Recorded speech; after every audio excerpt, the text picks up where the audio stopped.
આમાં ઓક્સિજન ઉપર કંટ્રોલ ના મેળવી શકાય એટલે આ ખાલી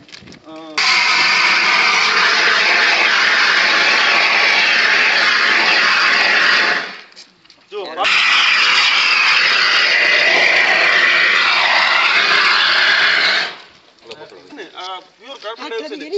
આમાં સામે છે ને આ ઓક્સિજન ને કટ કર્યું આના અંદરથી જે ઠંડુ પ્રેશરાઇઝ કરીને ગેસ નાખે ને ઠંડુ નીકળ્યું એટલે સાથે સાથે કુલિંગ પણ કર્યું કુલિંગ સમજી થોડી ઘણી સુધી કુલિંગ થી લાગ થઈ ગઈ નથી તાપમાન એને એટલું નથી મળે સીએનજી ને એલપીજી ગાડીઓ આવે છે ને ગેસની એ ગાડી લાંબા અંતરમાં તમે 200-300 કિલોમીટર ચલાવો ગાડી સ્પીડમાં પછી એની ટાંકી ઉપર હાથ મૂકજો તમે એકદમ ઠંડુ થઈ એકદમ ઠંડુ પાણીના ફણગા ફૂટી ગયા કોઈ પણ ગેસ છે ને પ્રેશરથી નીકળે એટલે એનું ટેન્ક એકદમ કોલ્ડેસ્ટ થઈ જાય આ જો સળગવા માંડ્યું એનું કારણ શું મેક્સિમમ મળવાનું ને ઓક્સિજન બહારનો આ જ વસ્તુ જો અહીંયા પેકમાં હોય ને તો ઠરી ગયું એટલે